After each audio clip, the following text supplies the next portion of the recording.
8h33, de volta com Folha no Ar, primeira edição.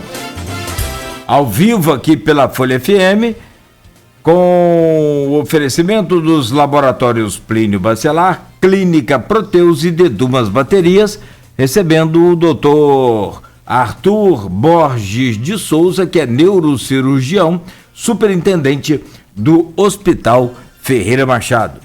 Arnaldo, voltamos com você neste bloco e aí, conforme o programado aqui, um apanhado geral sobre hoje a situação do Ferreira Machado. Vamos lá. Eu queria falar sobre Ferreira, sobre uma questão que o próprio Arthur falou no bloco anterior, que é a questão da pactuação aí em que e atendimento aos municípios da região.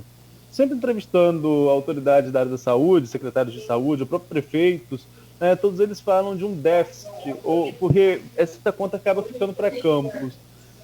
Esse pagamento, esse recurso que vem dos outros municípios para suprir o Ferreira Machado, você hoje que está na parte administrativa, você acha que é o suficiente? Dá para equiparar aí o gasto que o hospital tem com o que recebe de outro município ao receber o paciente? Então, o Ferreira Machado ele faz parte da Fundação Municipal de Saúde, então toda a questão organizacional relativa a recebimentos ou pagamentos acaba não fazendo parte da nossa atribuição. O que eu posso passar para você hoje é que São João da Barra e São Francisco, hoje eles têm tomógrafo, né, na cidade. Então, quando eles vão transferir um paciente para cá, geralmente o paciente está com um diagnóstico mais ou menos firmado, né? Então, hoje os pacientes que vêm para cá são pacientes realmente de uma gravidade maior, né? Que tem uma exigência de cirurgia, de leito de terapia intensiva. Talvez por esse tipo de paciente ter modificado, né? Hoje a gente já recebe paciente já com diagnósticos firmados, com doenças mais graves, o valor que foi pactuado no passado realmente possa não estar sendo o suficiente. Mas eu acho que o principal hoje déficit que a gente tem aqui não seria nem o déficit relativo a esses municípios circunvizinhos. Eu acho que durante um longo período, Campos ele trabalhou pagando a saúde, né? A gente tinha muito dinheiro de royalty no passado, então não houve uma necessidade do credenciamento dos leitos. Então, vou dar um exemplo para você. A gente hoje vem tentando fazer o credenciamento dos leitos de CTI aqui do hospital. Hoje, todo paciente internado aqui, que passa por um tratamento, não é o SUS que paga. Quem paga é a Prefeitura de Campos. A Prefeitura de Campos pega e coloca o dinheiro. Por quê? Porque esse leito ele não está credenciado ao SUS. Para ser credenciado, você tem que passar por uma série de normativas. E que em governos anteriores não foi feito esse trabalho. E hoje vem sendo feito. Se a gente pensar hoje que um leito de CTI paga em torno de R$508, né?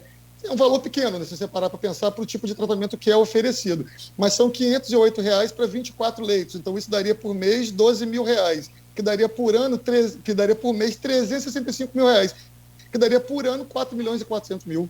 Então, na verdade, hoje, o que tem que ser tentado ser feito é o credenciamento do máximo possível de leitos, a adequação desse leito a credenciamento para o SUS, para que esse ônus não fique todo nas costas da Prefeitura, mas fique sim com o SUS, que é o que tem que garantir a saúde universal, não só a Prefeitura. O Ferreira ele é referência, como você já citou algumas vezes aqui, aquela velha divisão dos santos e dos índios, né? Que a gente ouve falar do norte fluminense. Então aqui dos santos, São Francisco. Mas pega Cardoso também, né?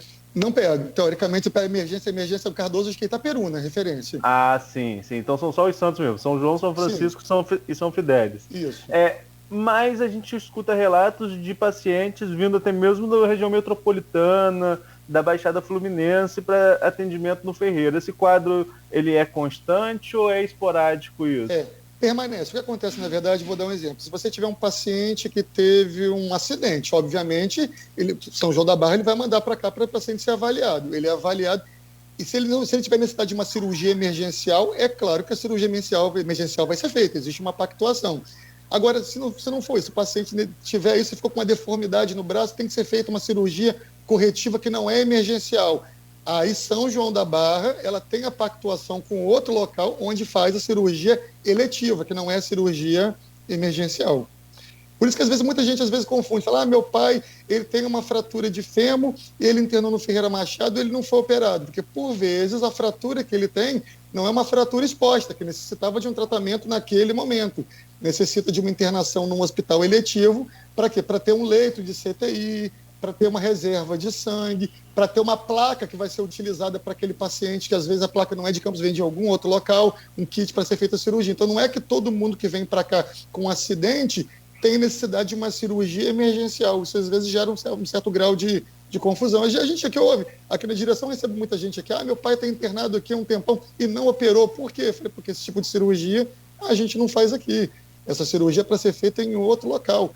Por qual motivo? Por N motivos, né? Às vezes, a gente trabalha hoje aqui com o CTI sempre lotado, né? Como é que eu vou marcar 2 cirurgias de fêmur de um paciente idoso e fazer uma reserva de vaga no CTI? Como? Impossível.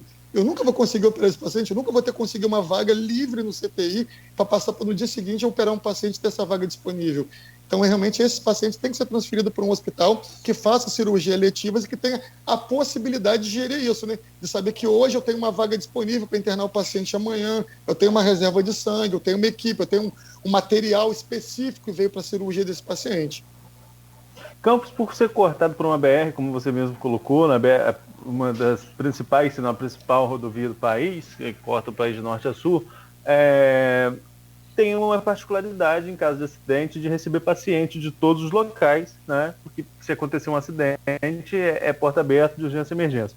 Mas, voltando à pergunta anterior, a regulação estadual acaba por trazer pacientes de outras cidades, da região metropolitana ou da Baixada, para o Ferreira?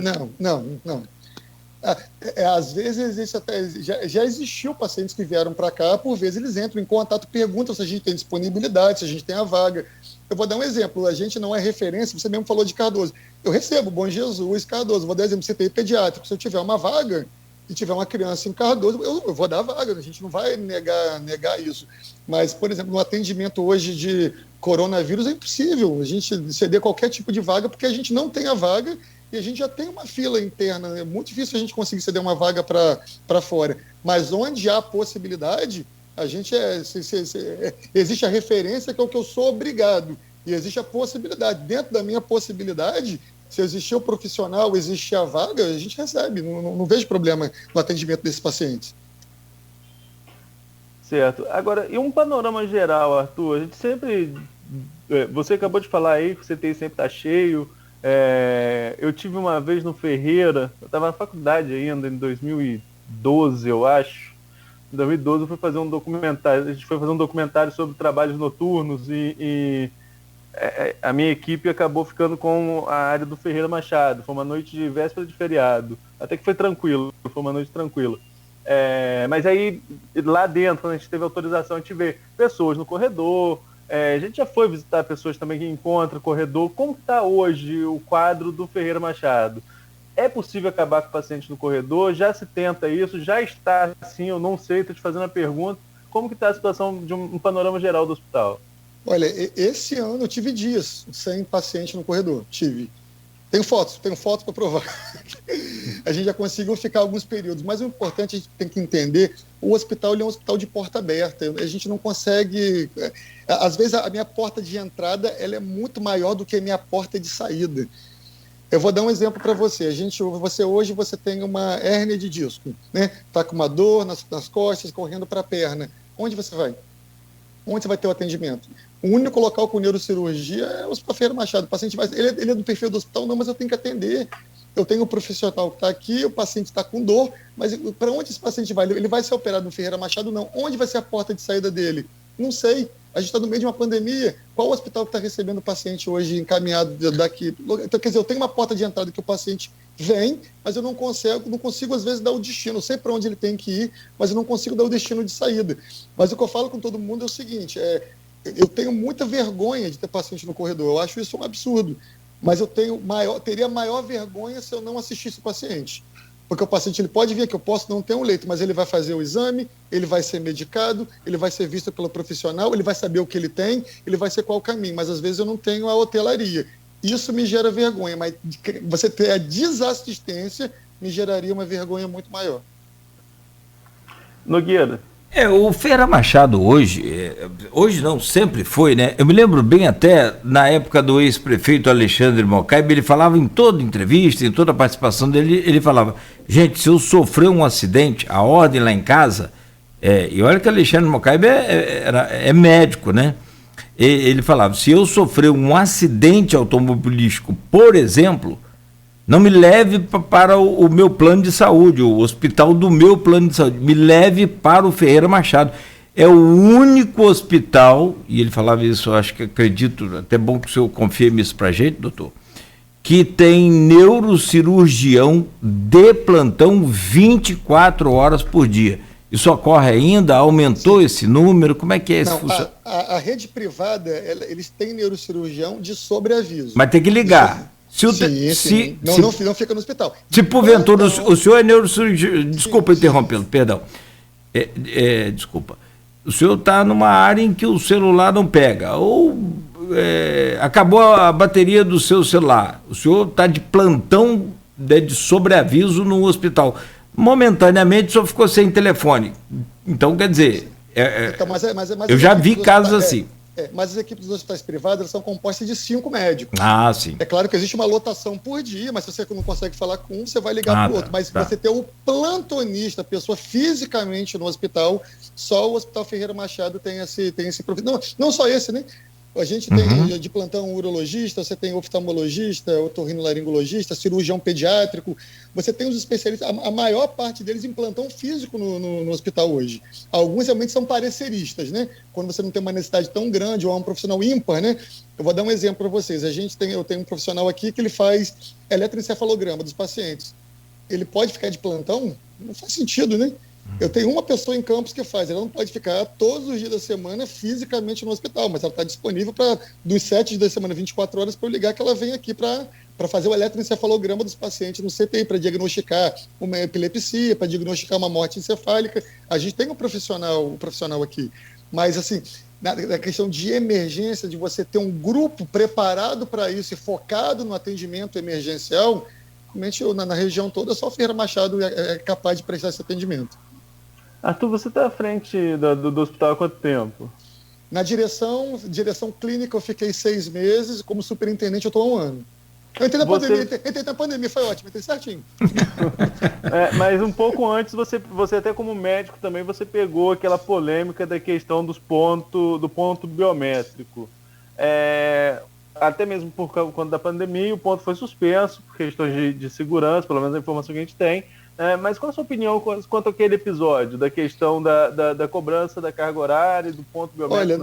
Olha só, eu não vejo problema nenhum quanto ao ponto biométrico, até mesmo o que eu estou dizendo. Eu tenho grande parte dos meus funcionários aqui são plantonistas, mas o que a gente precisa entender é que nem todos são plantonistas. Eu dou um exemplo para você. Eu tenho cirurgia torácica, eu tenho 3 médicos em Campos.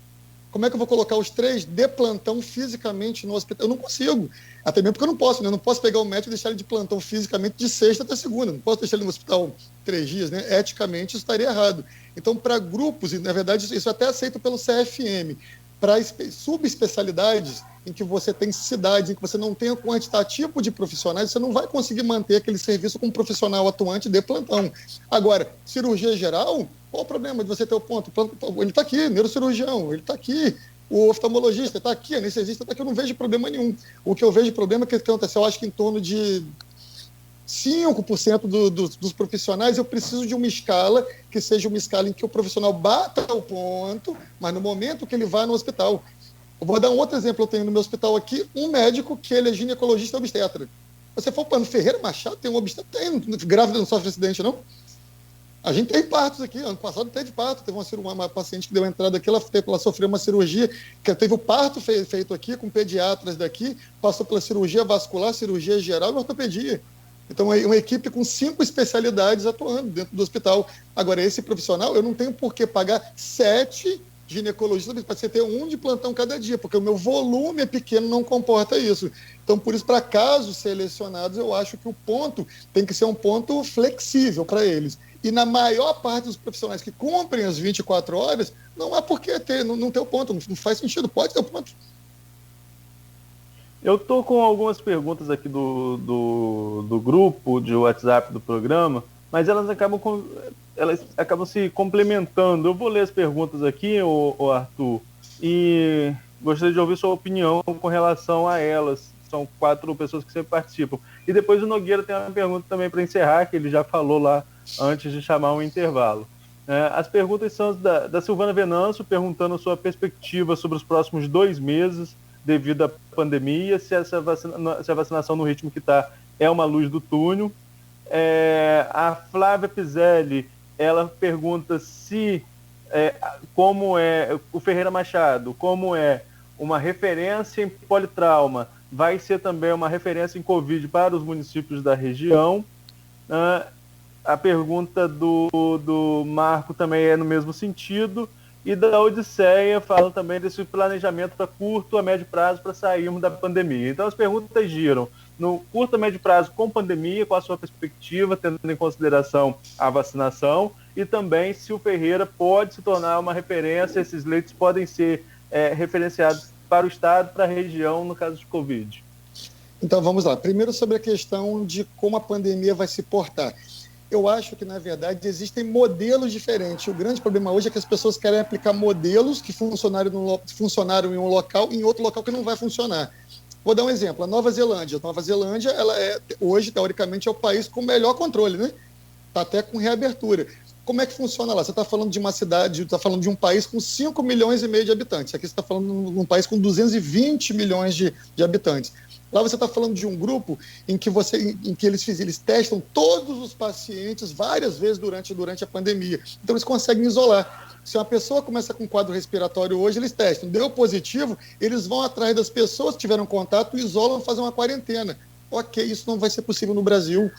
Nós temos 220 milhões de pessoas. O comportamento da população é diferente do comportamento da população de lá. Então, a gente não vai conseguir reproduzir esse modelo. O que tem que ser buscado para a gente aqui é um modelo que se adapte melhor a gente nesse momento. Quanto ao lockdown, né, a gente sempre conversa sobre isso, mas ninguém é a favor do lockdown. Ninguém pode querer achar que isso é uma boa saída. Mas existem momentos, como esse momento de agora, que a gente foi para uma fase roxa, é a única saída para você conseguir fazer que o sistema respire um pouco e você consiga prestar assistência adequada. Eu acho o lockdown horrível. A ideia de você privar a pessoa da sua liberdade, de circular, mas não é isso. Eu acho que o direito fundamental é o direito à vida. Todos os outros direitos vêm depois do direito à vida. Isso que tem que ser pensado nesse momento. Quanto a essa segunda onda que a gente está tendo, que alguns acham até que já é a terceira onda, eu acredito que em torno de 10 dias a gente vai começar a ter uma diminuição no número de casos. Acho que a gente só vai sentir isso nas enfermarias de início, que são os pacientes que ficam mais curto no hospital, né? Então a gente vai começar a notar os leitos de enfermaria começando a se adaptar, e em torno de 21 dias, 25 dias, a gente vai começar a notar uma diminuição do número de leitos de ocupação do número de leitos de CTI. Quanto à questão de a gente se tornar uma referência para a Covid, é impossível. Como eu falei, a gente não tem como ter uma porta de entrada específica para a Covid. Quando a gente fala que você está montando uma unidade Covid no hospital, você tem que separar tudo, você tem que separar as equipes, tem que separar os médicos, tem que separar fisicamente o paciente. Eu não posso deixar um paciente ter contato com outro. E eu não consigo aqui no hospital preparar uma porta de entrada. Eu já recebo os politraumatizados, já recebo os acidentes que a gente não consegue controlar. Então eu não vou conseguir montar uma estrutura em que seja possível eu fazer um atendimento de porta. Eu abrir a porta e falar assim, estou atendendo Covid, se tiver com respiratório, vem aqui para a porta. Eu não vou conseguir ter esse local de atendimento. Por quê? Porque nunca foi o perfil do hospital. E apesar de a gente ter o coronavírus hoje, a gente continua tendo acidente, continua tendo AVC, continua tendo apendicite em criança, continua tendo lesões oculares. Isso não diminuiu.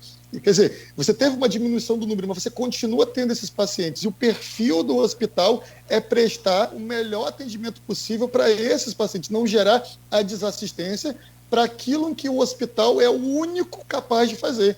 Porque, como estou falando, se o paciente tiver um problema respiratório, eu for no HGG, eu não consigo, eu posso na UPA, eu posso no UPH, eu posso no CCC. Mas se você tiver um acidente, você só pode vir para o Ferreira Machado. Então eu não posso comprometer esse acidente. Eu entendo que eu sou parte da rede, tanto que a gente disponibilizou esses 14 leitos para pacientes que não são do perfil do hospital, para ser como se fosse uma enfermaria para desafogar o sistema. Mas eu não consigo ser uma porta aberta. Embora eu quisesse, eu vejo hoje o sofrimento, não só da população, eu vejo o sofrimento dos colegas. Eu vejo o sofrimento do Jober, que é o coordenador do 92, que ele manda mensagem para a gente 1h da manhã. Estou com um paciente na ambulância saturando 60. Quando ele fala que ele tem um paciente saturando 60, é um paciente que está se afogando. Ele não consegue respirar. Isso para a gente como ser humano e como médico, isso é desesperador. E isso não chega ao conhecimento, às vezes, da população. Ok, Nogueira. Essas coisas aí são importantes, né, para que a gente tenha noção. São 8h53, só para a gente fechar aqui. O hospital tem vários problemas, como qualquer hospital público, e a gente sabe muito bem disso. Durante um bom tempo, até me parece que antes do senhor entrar, o elevador do Hospital Feira Machado, acho que o principal, né, apresentava problema. Isso lá para março de 2020, antes do estouro aí dessa pandemia oficialmente. Hoje, como é que está o funcionamento do elevador do Feira Machado? Isso foi resolvido? Está tudo ok?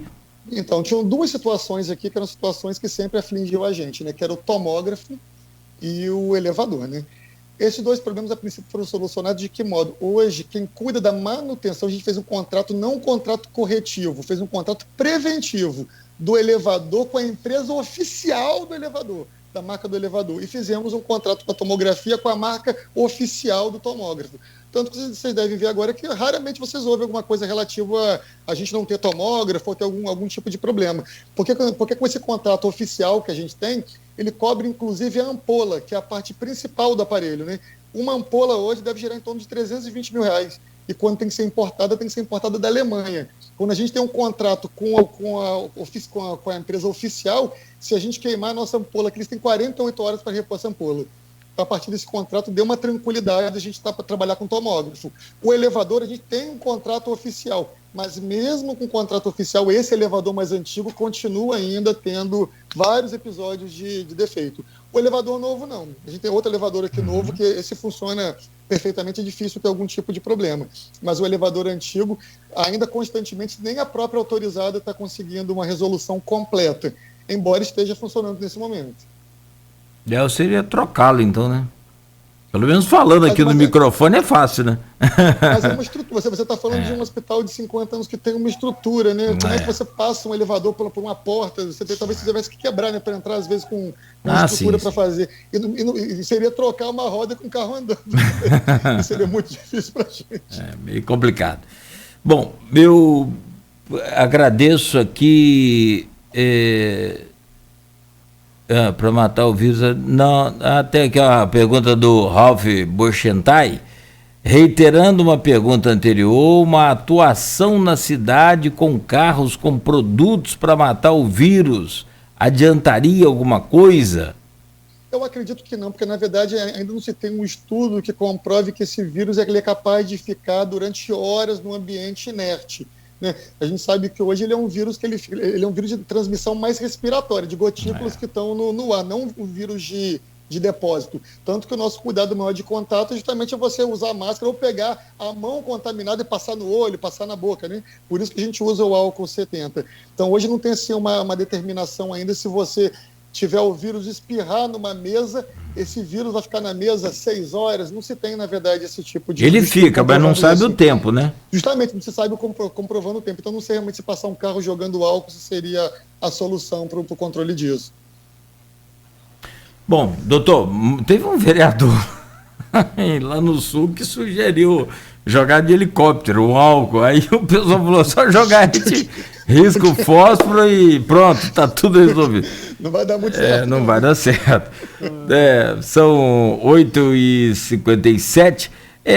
Quanto mais a gente puder explorar e conhecer, melhor. Até aqui, nesse um ano de programa sobre essa cobertura, né, Arnaldo, dessa pandemia, a gente acaba ficando meio que aprende, né? Mesmo que com toda a leiguice e ignorância, a gente acaba aprendendo, sim. Você conversa com o doutor Nélio quase, né, toda semana, conversa com os amigos, agora com, né, o senhor vai ver que a gente vai perturbar bastante. Então, assim, a verdade é que, não que a gente saiba, e aí a nossa palavra é uma coisa, é informativa, oficial, mas a palavra do senhor aí sim é clínica, é oficial, é parte da ciência, né? Então, por isso que a gente se apega nessa informação para valer. E nesse período todo, o que a gente mais ouviu aqui é justamente isso aí que o senhor falou.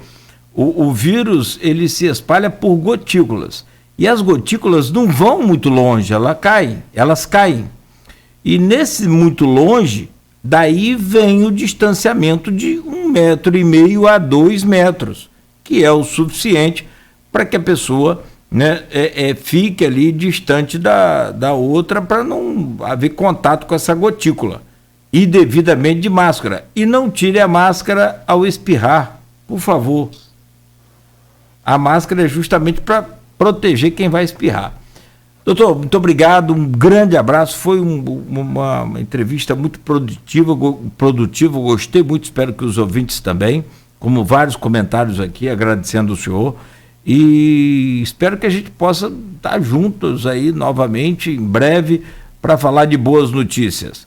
Doutor Arthur Borges de Souza, receba aí o nosso carinho, nosso agradecimento e a toda a equipe do senhor. Agradeço muito o convite. Quero me deixar à disposição, e o hospital também, dizer que o hospital sempre está com as portas abertas. Eu sei que o hospital não é perfeito, a gente vai ter muita queixa, eu sei disso, né? Mas dentro de um atendimento de 88 mil pessoas, a gente não ter queixa realmente é difícil, né? A gente vai ter algumas pessoas que a gente não vai conseguir prestar, mas a assistência ao que a gente foi criado, que é você operar a emergência, fazer o diagnóstico, isso tudo sempre foi preservado e vai continuar sendo preservado aqui. Tem um comentário aqui, Arnaldo. Sim.